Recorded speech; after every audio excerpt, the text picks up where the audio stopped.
Guru kita sudah bersama dengan kita yang terhormat Kiai Haji Misbahul Munir yang telah bersama-sama dengan kita. Alhamdulillah, ini adalah merupakan sebuah kenikmatan yang amat sangat luar biasa kita berjumpakan dengan beliau.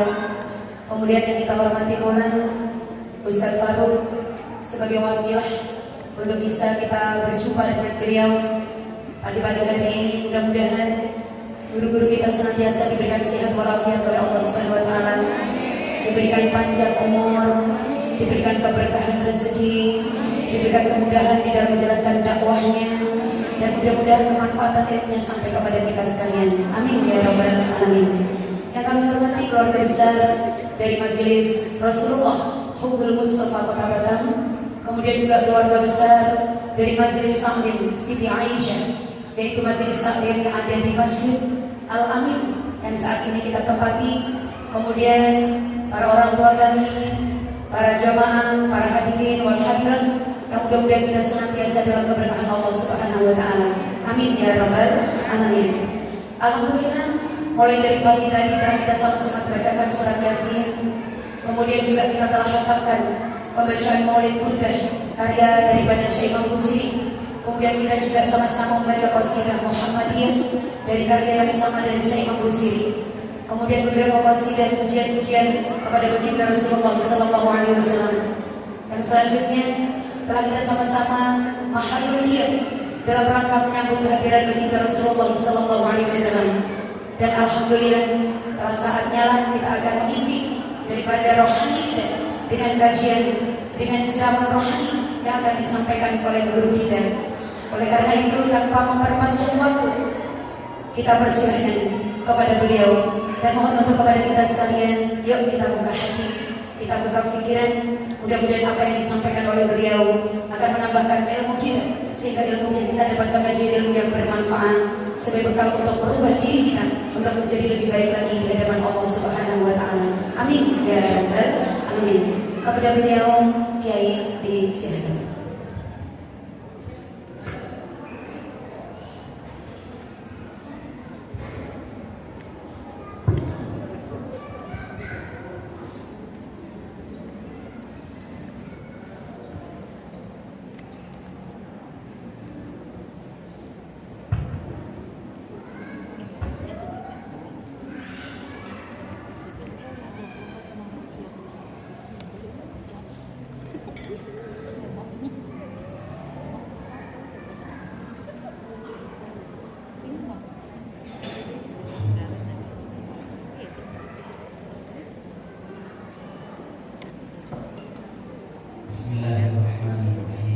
Assalamualaikum warahmatullahi wabarakatuh.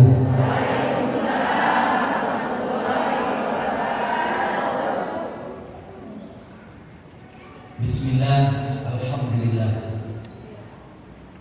wassalatu wassalamu ala rasulillah Sayyidina Muhammad ibn Abdillah wa ala alihi wa ashabihi wa man tabi'ahu wa wala.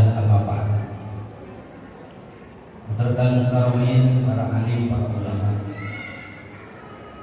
para ibu-ibu muslimat, bil khusus yang saya hormati Ibu Nyai Hajah Wafilatus Sa'adah, pimpinan Majelis Rasulullah Hubbul Mustafa sekaligus pengasuh Ponpes Al-Badariyah Kota Batam.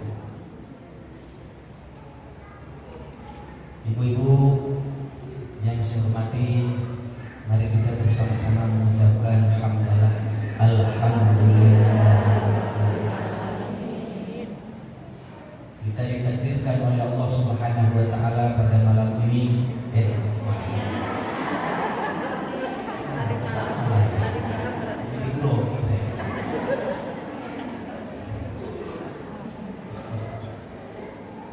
pagi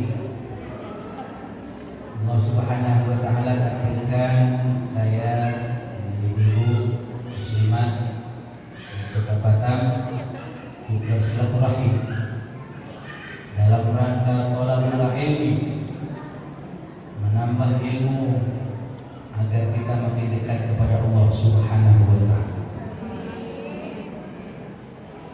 Para jemaah sekalian,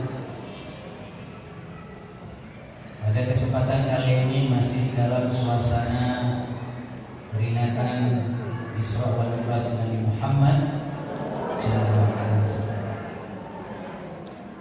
Sampai kelas negara perlu meliburkan. Ini hari libur, tanggal merah, 31. Di negara perlu meliburkan untuk memperingati peristiwa besar dalam perjalanan hidup Gusti Kanjeng Nabi Muhammad sallallahu alaihi wasallam. Karena Isra Mi'raj ini salah satu mukjizat. Mukjizat artinya kesaktian, amrul khariqun lil 'adah.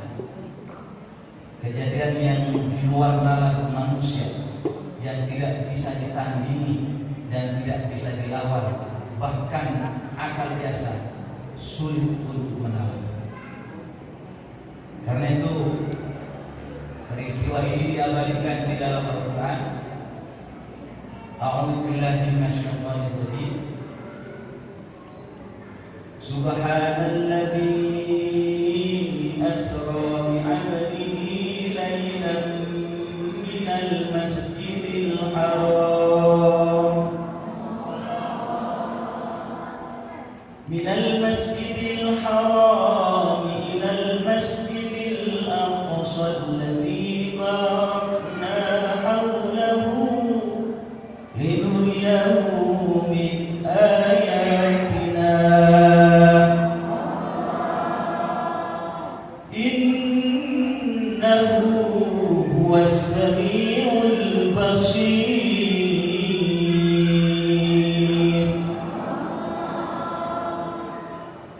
Subhanalladzi, katanya Allah, Maha suci zat Allah. Asra, yang telah menjalankan bi'abdihi terhadap hambanya lailan, di waktu malam, minal masjidil haram, dari masjidil haram Mekah, ilal masjidil aqsa, ke masjidil aqsa, alladzi barakna haulahu, di mana telah aku berkahi di sekitar Masjidil Aqsa itu. Tujuannya apa para jemaah sekalian? Nabi diisrakan, Nabi dimi'rajkan, linuriyahu min ayatina, supaya Allah menampakkan kepada Rasulullah sebagian ayat-ayat Allah Subhanahu wa taala, tanda-tanda kebesaran Allah. Maka para jemaah sekalian, umat Islam perlu memperingati semacam ini agar perjalanan yang hebat itu tidak lekang oleh sejarah, tidak hilang oleh peredaran kehidupan manusia. Karena itu alhamdulillah, saya tahu mengumpulkan jemaah macam begini tidak mudah, apalagi di zaman Covid begini ya. Tapi ini penting. Karena Rasulullah Shallallahu Alaihi Wasallam, beliau sendiri butuh untuk mendengarkan, membacakan sejarah-sejarah Nabi-Nabi terdahulu. Disampaikan oleh Allah. Ini sejarahnya Nabi Adam, ini sejarahnya Nabi Nuh, ini sejarahnya Nabi Ibrahim, ini sejarahnya Nabi Ishak, ini sejarahnya Nabi Isa, dan seterusnya. Mengapa diceritakan sejarah Nabi-Nabi terdahulu? Bahkan ketika Rasulullah Mi'raj itu naik dari langit pertama bertemu dengan Nabi Adam, terus kedua, ketiga, keempat, kelima, keenam, ketujuh, semuanya bertemu dengan para nabi. Artinya apa? Rasulullah SAW diajarkan oleh Allah dengan melalui silaturahim antar manusia dan silaturahim dengan para nabi dan para malaikat, agar kita tidak melupakan sejarah. Di dalam Al-Quran, para jemaah sekalian, dikatakan, wa kullan naqussu 'alaika min anba'ir rusuli ma nusabbitu bihi fu'adak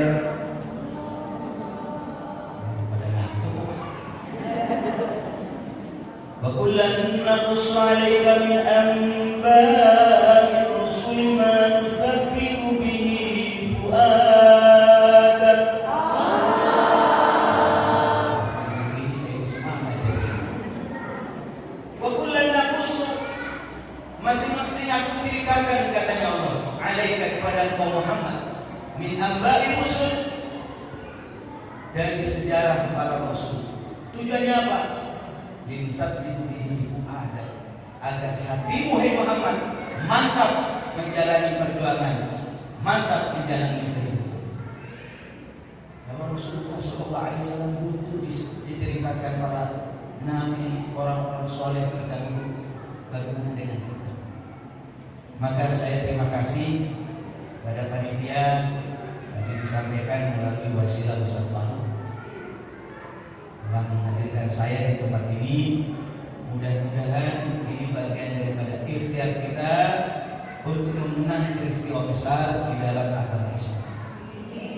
Dan orang yang mengenang terhadap peristiwa-peristiwa di dalam Islam, syiar Islam, itu menunjukkan hati kita ini ada ketakwaan kepada Allah Subhanahu wa Ta'ala. Para jemaah sekalian, saya tidak ingin bercerita panjang lebar berkaitan dengan peristiwa Isra wal Mi'raj Nabi Muhammad SAW. Karena semalam mungkin bisa dilihat di YouTube, di depan wali kota saya sampaikan sedikit tentang perjalanan Isra wal Mi'raj. Dalam kesempatan ini saya ingin menyampaikan pesan daripada Sayyidina Rasulullah Muhammad SAW, agar kita sebagai umat manusia, termasuk ibu-ibu, bagaimana setiap hari terus-menerus tanpa henti untuk melakukan perbaikan diri. Kita duduk di sini dalam rangka talabul ilmu. Mengapa penting ilmu? Mengapa penting ilmu dicari? Karena kalau kita perhatikan, ilmu itu merupakan langkah pertama untuk melakukan sebuah perubahan. Di dalam ilmu tauhid yang saya pelajari, ada ilmu, ada iradah, ada kubur. Bu? Ilmu, iradah, kubur. Ulangi. Ilmu, iradah, kubur. Ilmu artinya ilmu pengetahuan. Maka saudara-saudara sekalian, mengapa terjadi tindakan yang baik dan tindakan yang buruk? Tindakan yang baik dan tindakan yang buruk, perilaku yang baik dan perilaku yang buruk, itu tidak lepas daripada keinginan, yakni iradah. Mengapa orang mempunyai iradah, mempunyai keinginan? Karena orang tersebut mempunyai ilmu. Maka majelis ilmu semacam ini wajar kalau dikatakan yarfa'illahu alladhina amanu minkum walladhina utul ilma. Allah akan mengangkat derajat kita. Amin. Amin. Bahkan duduk di satu majelis ilmu semacam ini cuma 1 jam saja. Saatan. Kalimat saatan tidak harus bermakna 1 jam. Sebentar. Ini lebih utama daripada sholat sunat 1000 rakaat. Berapa? 1000 rakaat. 1000 potongannya 1000 rakaat berapa? Sholat tarawih saja cari yang diskon. Jadi sholat tarawih berapa? 20. Terus kalau sana 11. Sama aja. Kenapa? Lebih cepat. Ketahuan ya. Maka saudara-saudara sekalian, luar biasa ya. Saya apresiasi, mudah-mudahan panitia yang luar biasa. Saya datang kaget. Kenapa Pak Ustaz tahu? Pakai ini sama ibu-ibu. Pakai.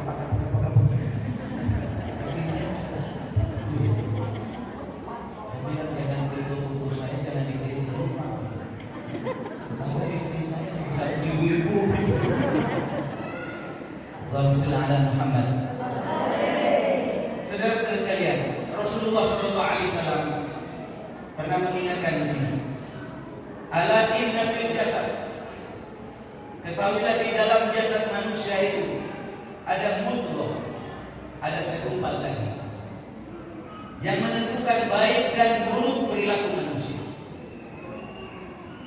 Ala wahyal qalbu, katanya Rasulullah. Ketahuilah bahwasanya segumpal daging itu adalah hati kita. Karena itu para jemaah sekalian, hari dalam kesempatan ini yang singkat ini, saya berharap ada pengaruh daripada pengajian ini. Pulang dari tempat ini kita bisa bersih hati. Amin. Amin. Yang menentukan baik dan buruk perilaku kita adalah hati, kata Rasulullah. Berbicara hati itu, sejatinya manusia itu awalnya bersih.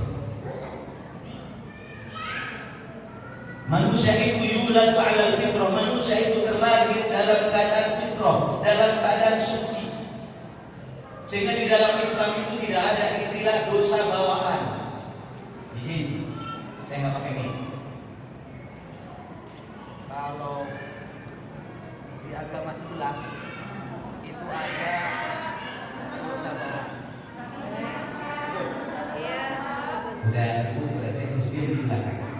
Memang sengaja saya nggak pakai ini. Kalau di ajaran agama sebelah sana ada istilah dosa bawaan. Nabi Adam dianggap punya dosa bawaan, turun menurun, termasuk turun ke ibu semua saya, sehingga perlu disiram, perlu dibersihkan karena dia punya dosa. Itu agama sebelah. Tapi dalam Islam tidak ada dosa bawaan. Wala taziru waziratun wisra ukhra.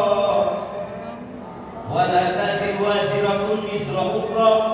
Seseorang itu tidak akan membawa dosa orang lain. Artinya apa? Kita terlahir dalam keadaan suci, dalam keadaan bersih, anak siapapun. Mau dia anaknya orang Kristen, mau dia anaknya orang Buddha, mau anaknya orang Islam, yuladu ala fitrah.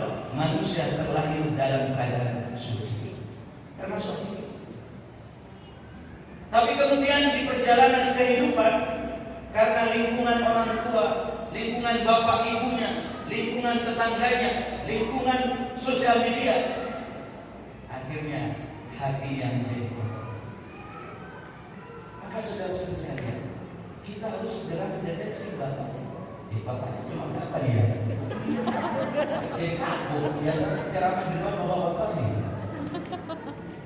Ibu-ibu saya itu sementara ini jarang ceramah di depan ibu atau bapak-bapak karena situasi COVID ya.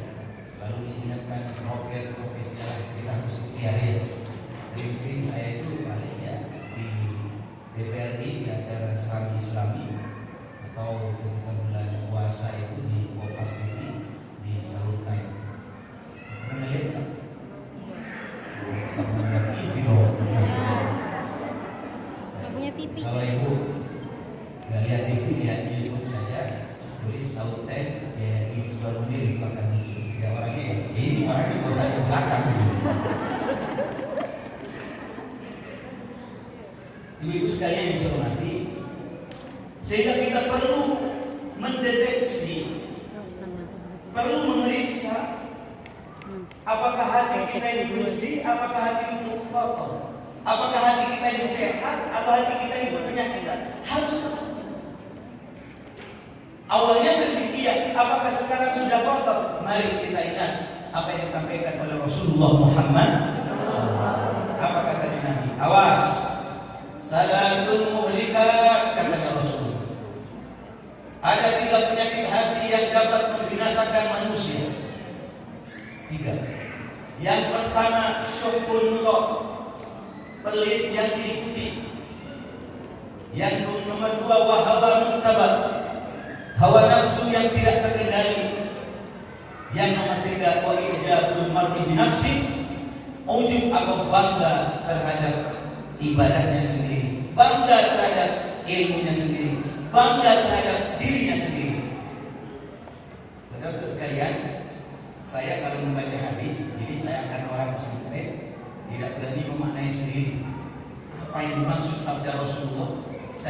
di dalam kitab Ihya Ulumuddin, kitab Bidayatul Hidayah karangan Imam Ghazali. Ternyata apa yang dimaksud oleh Rasulullah itu, penyakit yang pertama adalah penyakit hasud. Bu, penyakit apa? Hasud. Hasud alias iri hati alias dengki. Itu penyakitnya. Yang nomor dua, penyakit hati yang bahaya adalah riya. Apa? Riya itu al-amalu li ajli nas, beramal karena manusia, beribadah karena manusia, pengajar karena manusia, ceramah karena manusia, tahajud karena manusia. Selfie, cekrek, sedang. Apakah nggak boleh Pak Kiai? Boleh-boleh saja, tapi jangan riya, betul? Yang nomor tiga, penyakit yang bahaya terhadap diri kita dan hati kita adalah ujub. Saudara, karena ini suasana benar-benar ngaji, sehingga pulang dari tempat ini saya berharap kita makin lebih baik di hadapan Allah Subhanahu wa taala. Amin. Yang pertama, hasud. Hasud garis miring iri hati garis miring dengki. Apa hasud itu? Hasud itu lebih parah daripada sekedar pelit. Kalau tadi dikatakan syuhun mudhaf, pelit yang diikuti, pelit yang Pak Kiai, kalau pelit yang tidak diikuti apa boleh? Bisa saja, bisa terjadi. Karena manusia itu hakikatnya pelit. Enggak kiai, enggak ibu-ibu, enggak ibu nyai, pelit. Kok berani saya menuduh? Kata Tuhan, wa udhiratil anfusus syuh. Manusia itu memang karakternya pelit. Kalau nggak percaya, ibu, punya datang ke sini. Assalamualaikum Pak Kiai. Itu mobil Kiai, Fortunernya, tolong disedekahkan untuk masjid. Berbeda. Apa saya sewa? Assalamualaikum Bu. Kiai datang. Ibu punya rumah, iya. Rumahnya buat saya untuk pesantren. Manusia pelit wajar, tapi yang tidak wajar adalah ketika pelitnya diikuti. Kita dikasih oleh Allah Subhanahu wa taala rezeki yang banyak. Diminta sama Allah, sudah sampai 1 nisab. Sudah waktunya zakat, keluarkan dong 2,5%. Kalau tidak dikeluarkan namanya pelitnya diikuti. Nanti bahaya itu kalau tidak keluarin zakat bahaya. Apa saja ada zakatnya, ada kue. Bos, minta kue bos. Enggak makan, cuma ngasih contoh aja. Kue, buah maaf.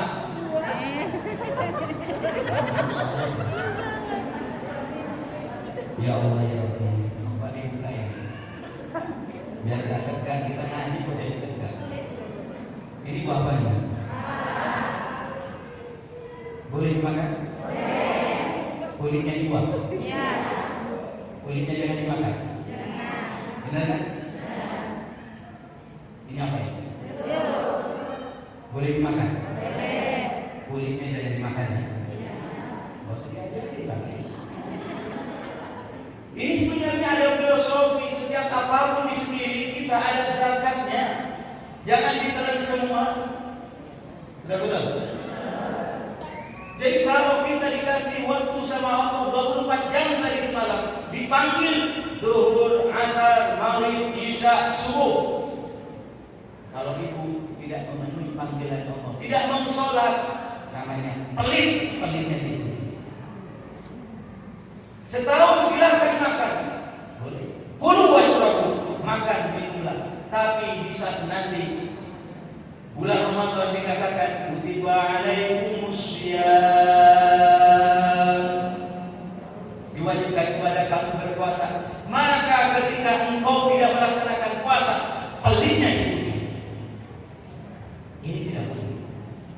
Tapi lebih daripada pelit adalah hasud. Apa? Hasud. Iri hati alias dengki. Kalau pelit mobil saya, rumah ibu dipinta minta sama saya tidak boleh. Oh, rumahnya ibu. Betul? Mobilnya saya. Tapi kalau yang namanya hasud, yang namanya dengki, yang namanya iri, kemuliaan miliknya Allah, harta miliknya Allah, kemudian diberikan kepada Ustaz Faruk. Faruk sedang main HP. Ustaz Faruk kaya. Ini Gus Lukman, ini dari Kebumen, salah satu pengurus besar Nahdlatul Ulama. Gus, dikasih sama Allah kemuliaan, santrinya 1000. Kemudian saya bilang, kok Ustaz Faruk yang kaya? Kok Gus Lukman yang mulia? Kok Ibu Nyai Khawlatus Sa'adah yang punya majelis? Sakit hati melihat orang lain senang. Halo? Iya. Ini namanya penyakit SMS. Apa? SMS. Susah melihat orang lain senang.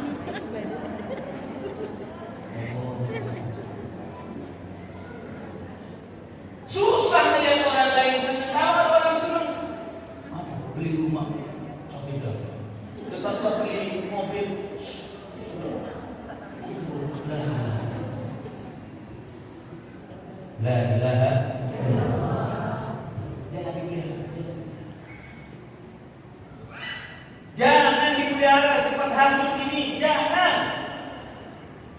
Karena sifat katanya ilmu tauhid, sifat butuh mausuf, sifat butuh tempat, penyakit itu butuh tempat. Misalnya, mohon maaf, Gus Lukman gak suka kepada saya. Kemudian Gus Lukman bilang, awas guys, tak sentil. Hilanglah kiai misbah dari kehidupan, hilanglah kiai misbah dari peredaran. Mungkin aktivitasnya mati oleh sebab dipotong sama beliau. Pertanyaannya, apakah selesai penyakit hasud daripada Gus Lukman? Besok lagi Allah akan menurunkan kiai misbah yang lain. Gus Lukman hanya ngomong, kok itu yang mana? Kok itu yang mulia? Saya nggak mencontohkan itu, tapi pulang-pulangnya saya diprototin. Saya tersinggung Pak Kiai. Saya contohkan teman saya. Maka hal ini mari kita bersama-sama. Kalau kita punya penyakit SMS, senang susah melihat orang, maka ayo kita obati dengan SMS juga. Apa? Senang melihat orang lain senang. Bu, ada tetangga undang, assalamualaikum, ada undangan nikahan, oh orang senang, datang. Ada orang maju, ada orang lain sukses, ucapkan selamat. Betul.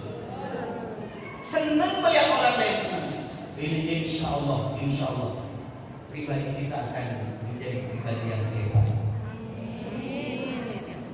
Rata-rata pemimpin besar, tokoh-tokoh besar, orang-orang sukses di bidangnya, kalau ada orang lain senang, dia ucapkan selamat. Kalau perlu kirim karangan bunga. Betul. Waktu itu saya sempat mikir, ini buang-buang duit. Ada orang senang, dia kirimin karangan. Ada orang sedih, dia kirim bunga bela sungkawa. Beli karangan bunga, saya tanya, kira-kira kalau di Batam sama papan itu berapa? 300.000 sampai 500 yang paling bagus. 500 kan buang duit. Betul. Tapi ternyata ini bagian daripada ajaran Rasulullah Sallallahu Alaihi Wasallam. Hendaknya kita senang kalau ada orang lain. Allahumma shalli ala Muhammad. Allahumma shalli ala Muhammad. Allahumma shalli ala Muhammad. Terus pakai kira-kira kalau saya pelihara sifat hasud, apa akibatnya? Rasulullah mengingatkan, iyyaka wal hasad. Awas, jangan sampai kamu punya sifat hasud, jangan sampai kamu punya sifat iri hati, dengki. Kenapa? Fa innal hasada, karena sesungguhnya hasad yakulul hasanah, dapat mengikis kebaikan, kama yakulun narul hatab, sebagaimana api bisa mengikis kayu bakar. Karena itu jangan hasud, jangan iri hati.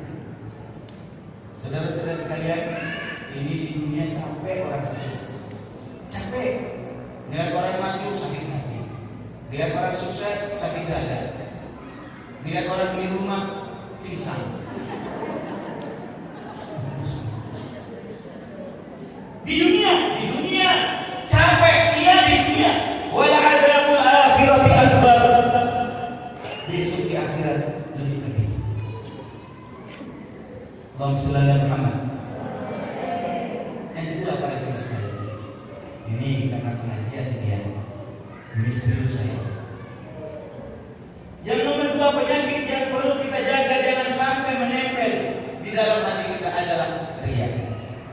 Riya itu al-amal li ajli nas. Beramal karena manusia, beribadah karena manusia. Salat karena manusia. Umroh bolak-balik karena ingin dipuji. Tapi jangan sampai kemudian ibu-ibu diajak pengajian. Ayo ikut pengajian enggak. Kenapa? Takut dipuji sama tetangga. Takut juga sok alim. Ada enggak begitu? Ada aku. Ibu-ibu kalau diajak pengajian kemudian menjawab, kenapa nggak mau ikut pengajian? Aku dibilang sok alim. Sama siapa? Ya sama teman-teman saya. Maka itu namanya riya juga. Kalau tadi beramal karena manusia, wa tarkul amalu li ajli nas, meninggalkan amal, meninggalkan ibadah, meninggalkan pengajian karena manusia, itu juga masuk kepada riya. Na'udzubil. Wa ma umiru illa liya'budullah mukhlishina lahuddin.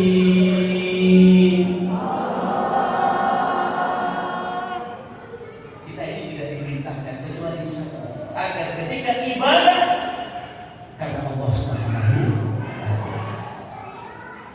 Saudara, di dalam kitab Hidayah itu diceritakan besok di akhirat banyak orang ingin masuk surga. Yang ahli ibadah ingin masuk surga, yang ahli sedekah ingin masuk surga, yang ahli tahajud ingin masuk surga. Yang seperti saya kiai-kiai juga ingin masuk surga. Bahkan orang yang mati di jalan Allah, jihad fi sabilillah, mati di jalan Allah, mati syahid. Mati syahid ingin masuk surga. Ditanya sama Allah, pulang, dia ingin masuk surga. Mau kemana? Mau masuk surga. Apa amalmu? Apa katanya? Istashhadu fi sabilillah. Saya mati syahid. Saya mati di jalan Allah. Apa katanya Allah? Bohong. Bohong berarti ayat qala sudah. Kamu ingin disebut pemberani. Kamu ingin disebut sebagai pahlawan. Namamu sudah disebut pemberani. Makamu sudah disebut pahlawan. Wa ma lahu fil akhirati min khalaq. Tidak, kamu tidak akan masuk surga. Tidak ada bagian kamu di dalam akhirat. Nah, itu mudah-mudahan kita termasuk orang yang ikhlas. Amin. Amin. Ya Rabbal. Cuma ibu-ibu mohon maaf ya ibu. Kalau ketika saya sholat Allahu Akbar dimulai dari takbir itu dengan salam, kemudian terlintas riya ingin dipuji, jangan berhenti. Ketika amal bersedekah yang banyak kemudian terlintas ingin pamer, jangan berhenti. Betul-betul. Karena apa? Kalau berhenti itu namanya kita kena godaan setan. Karena orang ikhlas itu awalnya memang kadang-kadang tidak ikhlas. Kita harus belajar. Al-ikhlas bitafallus, ikhlas itu dengan cara belajar untuk ikhlas. Karena itu anak kita kalau disuruh sholat kemudian dikasih pahala nggak nyambung, betul? Ayo nak sholat, dapat apa bu? Dapat pahala. Tapi kalau disuruh sholat tunggu apa? Nanti dibeli sepeda. Semangat, betul-betul. Demikian juga di dalam Islam. Ibu-ibu, kalau sholat duha motivasinya apa? Biar gampang disebut. Bu? Ya. Betul-betul? Betul. Ada juga ibu-ibu misalnya ketika dia itu sholat tahajud, baca surat Fatihah, tujuannya apa? Agar gampang disebut. Rasulullah mengajarkan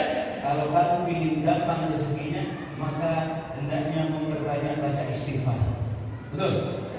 Man lazimal istighfar, barang siapa melazimkan istighfar, mendawamkan istighfar, istiqomah baca istighfar, Allah akan menjadikan jalan keluar dari kesulitan yang kau hadapi, dan kau akan mendapatkan rezeki dari jalan yang tidak engkau. Dan Rasulullah tahu, walaupun umatnya sudah tua bangka seperti saya, kadang-kadang juga makan kita. Tahu itu? Kadang-kadang manusia dikasih akhirat nggak nyambung, tapi ketika dikasih dunia itu nyambung kepada kita. Tapi para jemaah sekalian, mohon maaf, jangan titik di situ, jangan berhenti di situ, tapi koma. Mengapa kita ingin mendapatkan harta dan dunia?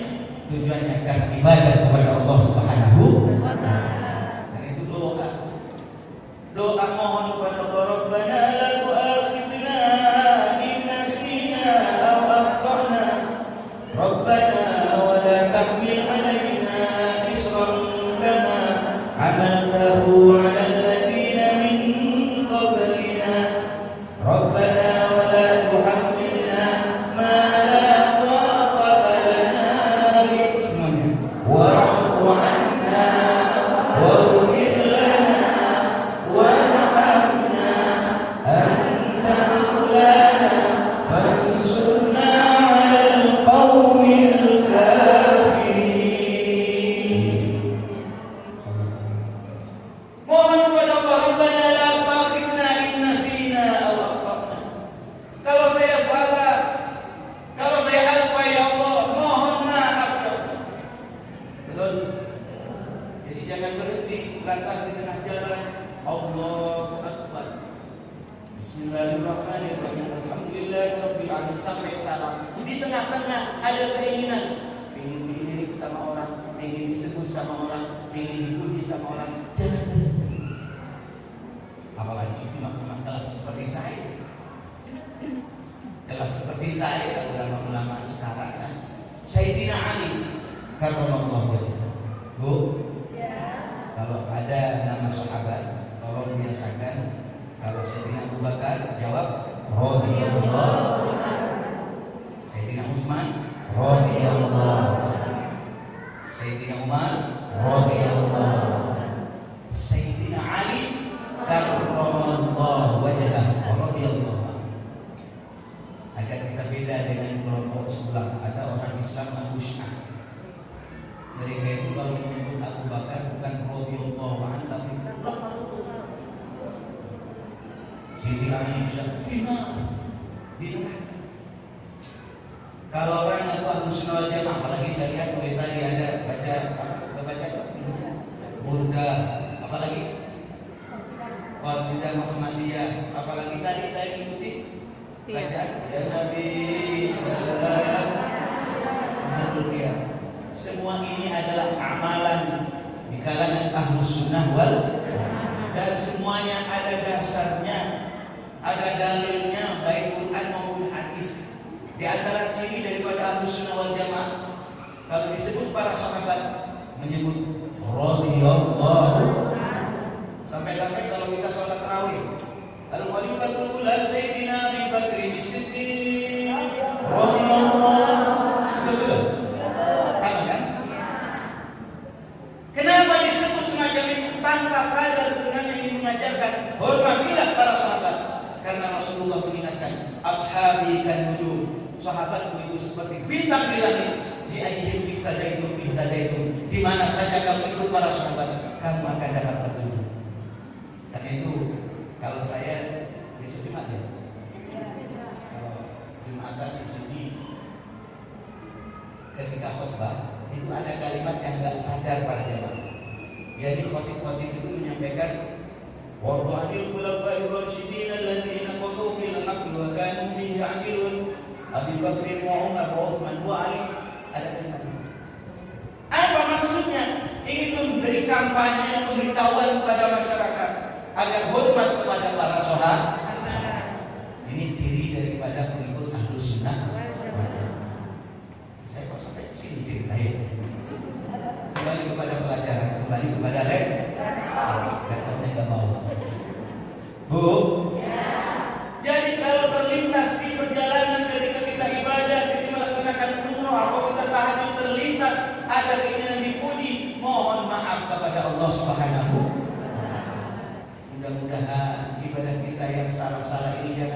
mental pada Allah. Nggak butuh saya ibadah, nggak butuh kepada umrah, nggak butuh kepada Quran. Na'udzubil wala tadrib biha wujuhana.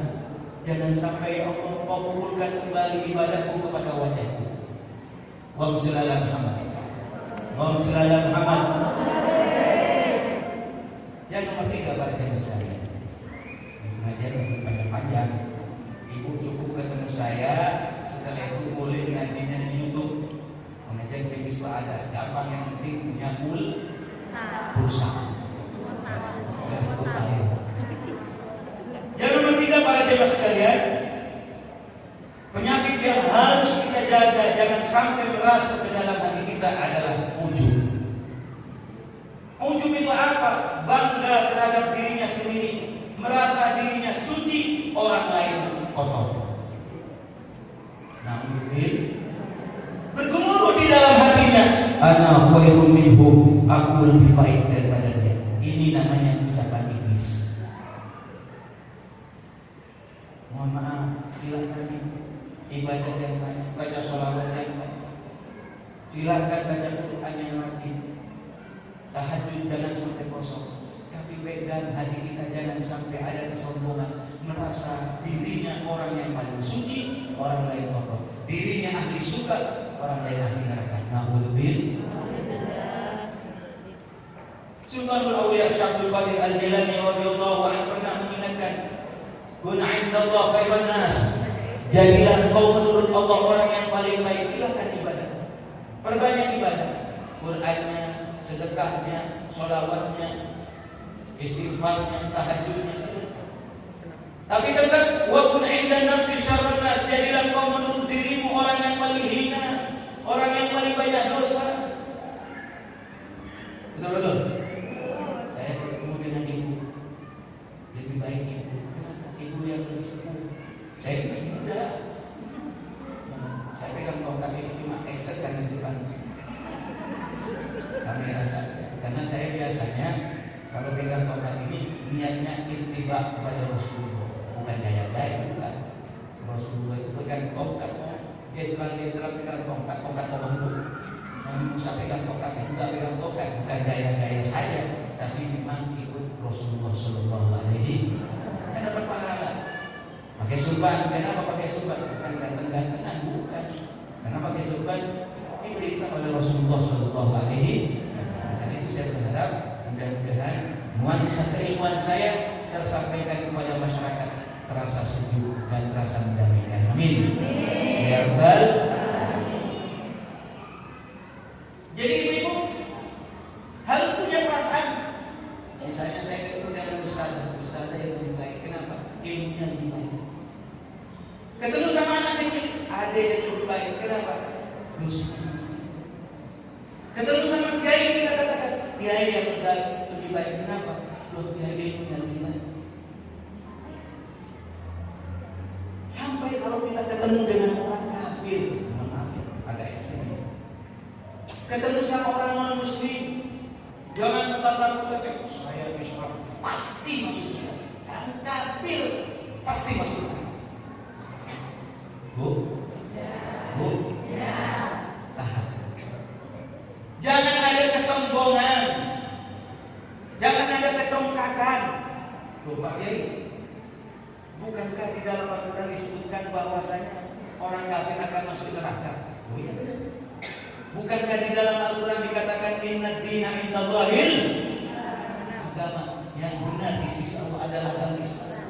Bahkan dikatakan di tempat yang lain, di ayat yang lain, wa may yabtaghi ghairal islami dinan falan yuqbala min. Barang siapa menjadikan selain Islam sebagai agama, maka tidak akan diterima oleh Allah Subhanahu. Bukankah demikian lagi? Kenapa kita tidak boleh mengatakan saya pasti masuk surga, kamu kafir pasti masuk neraka? Saya tahan. Karena apa para jemaah sekalian? Terus terang saja, yang namanya kebaikan itu akan menjadi nilai baik kalau diterima oleh Allah Subhanahu. Kita tidak tahu apakah saya mati husnul khotimah atau na'udzubillah mati su'ul khotimah. Yang katanya bajingan tening kafir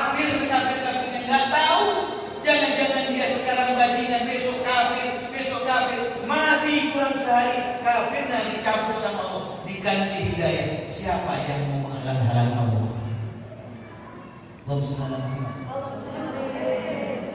Di Mekah itu ada bukan ada 40 tahun tidak pernah meninggalkan berjamaah.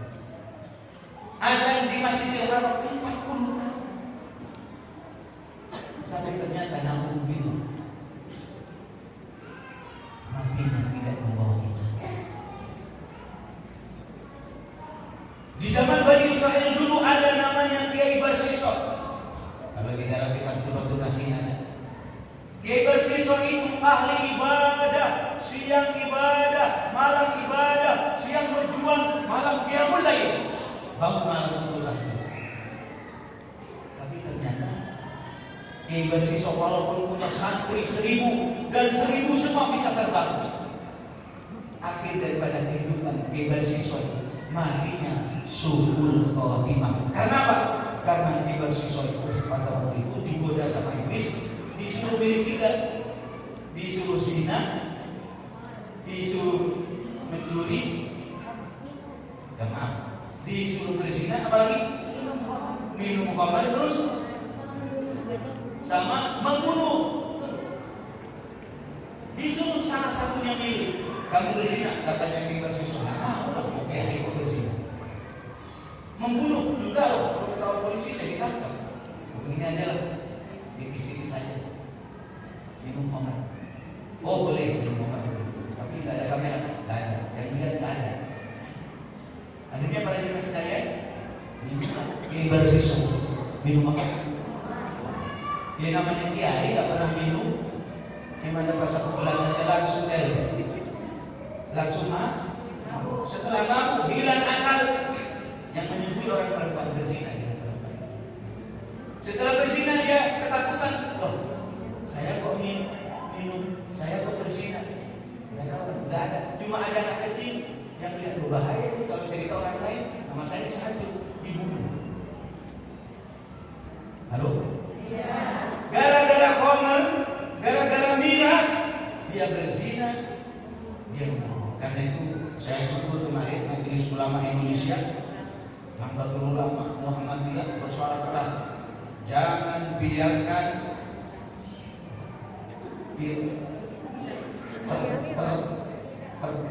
Mas ada berapa? Perpres, bukan Perpres. Ya, Perpres itu kan yang pakai semana itu. Perpres miras ditolak oleh para ulama, Majelis Ulama bersuara, Nahdlatul Ulama bersuara, Muhammadiyah bersuara. Karena tahu di dalam kitab Durrah tadi diceritakan bagaimana dikatakan al-khamru ummul khaba'is, khamr gadis miring miras adalah sumber daripada kemaksiatan. Nah ini saudara-saudara sekalian. Akhirnya apa?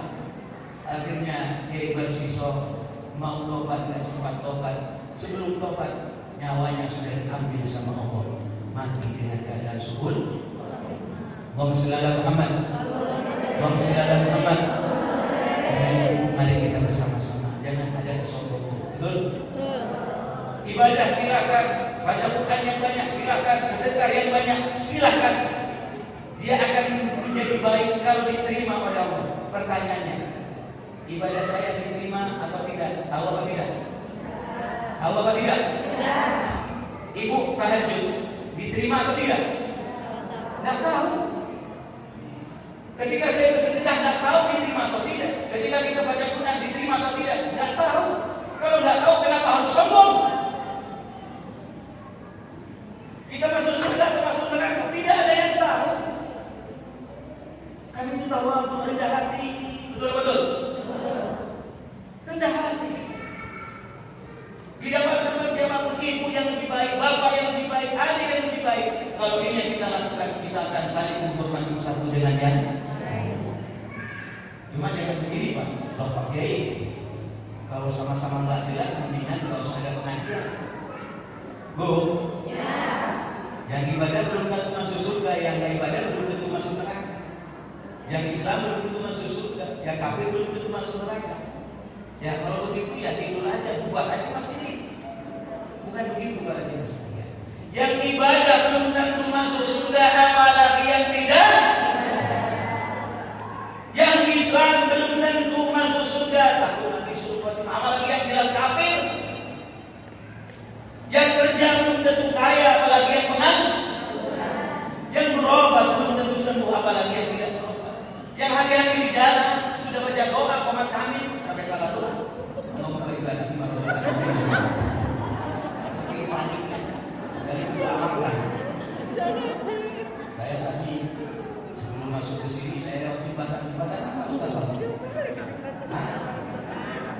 ya.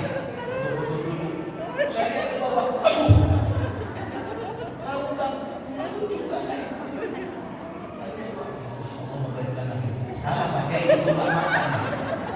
Katanya cinya saya kok takut sama kiai saya nggak makan. Allahumma shalli ala Muhammad. Ada sekalian yang hormati. Jadi mari kita bersama-sama tetap jaga. Ini namanya tawadhu. Ini namanya rendah hati. Baik rendah hati itu. Kalau orang rendah hati, man tawadhu rafa'ahu Allah, orang yang tawadhu rendah hati diangkat derajatnya oleh Allah. Amin. Amin. Saya di depan kiai. Saya bukan kiai, saya santri. Di depan mertua saya bukan kiai, saya mantu. Kalau enggak aku mantu dipecat. Betul-betul. Di depan mertua saya, oh biasa. Ibu mohon maaf, ibu jangan kaget. Disuruh jemur baju, siap. Saya kan jemur kantong. So, ya, jemur baju. Mertua iya, bukan kiai padahal saya di mana-mana sudah khotbah. Di Istiqlal saya khotbah, di TV masuk TV. Tapi di depan mertua saya katakan, saya bukan kiai, saya mantu. Sebabnya kalau saya ngaku mantu, saya dipecat. Enggak. Bukan berarti saya menghormat orang lain, menghormat orang tua, kurang kekiaian saya tinggi. Hormat kepada ibu saya, kurang kekiaian saya. Enggak. Saya hormat kepada kiai saya yang mengajarkan ilmu kepada saya. Saya bukan kiai kalau di depan kiai saya santri. Ini namanya tawadhu. Oh, kalau orang tawadhu katanya Rasulullah, man tawadhu'a rafa'ahu Allah. Barang siapa yang tawadhu rendah hati akan diangkat derajatnya oleh Allah Subhanahu wa taala. Wa man takabbara wada'ahu Allah. Barang siapa yang takabur, apa takabur? Sombong, wada'ahu Allah, akan direndahkan oleh Allah Subhanahu wa taala. Karena itu mari kita bersama-sama sebagai ibu, karena saya tahu ibu punya suami, ibu punya anak, ayo kita fungsikan sebaik-baiknya diri kita. Paham ya? Kehidupan suami jangan pernah merepek. Mumpung ada istri. Ibu, suamimu itu adalah surgamu. Kiai, dia nggak bisa jadi duit. Ya sekarang. Yang dari duit saya, rezeki dari saya, jangan sombong. Jangan rezeki yang diberikan oleh Allah lancar lewat ibu itu sebab oleh suami. Kepentingan suami itu adalah bagaimana sekiranya suami itu menjadi tameng agar kita ini tidak dimasukkan ke dalam nerakanya Allah Subhanahu wa taala. Itu saja. Mumpung ini ibu ya, tidak ada bapak-bapak. Santai. Bu? Ya. Mumpung ibu nanti kalau ada bapak-bapak saya kasih nasihat yang lain. Taati kepada suami. Betul? Kau andaikan boleh sujud kepada selain Allah, sujudlah kau kepada suami. Saya mau berani ngomong begini karena nggak bisa. Kalau istri saya nggak bisa menang dinasihati saya panggil dia yang begini. Kenapa saudara-saudara sekalian? Kalau nggak bisa menempatkan diri, na'udzubillah. Banyak zaman sekarang ini subhanallah tidak bisa menempatkan diri.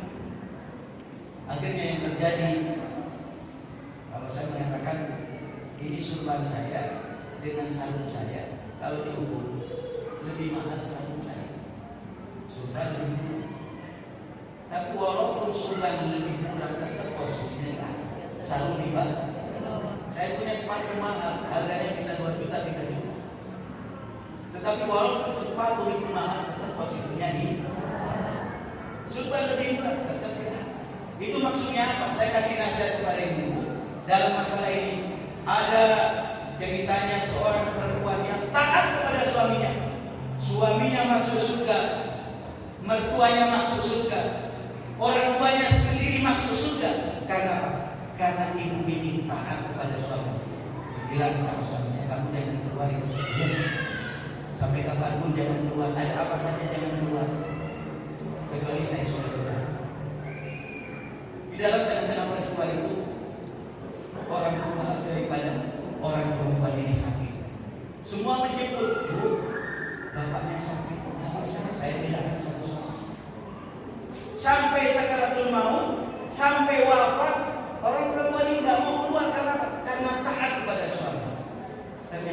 Bapak Ibu sekalian, setelah dikubur ada orang yang mimpi terhadap bapak daripada ibu.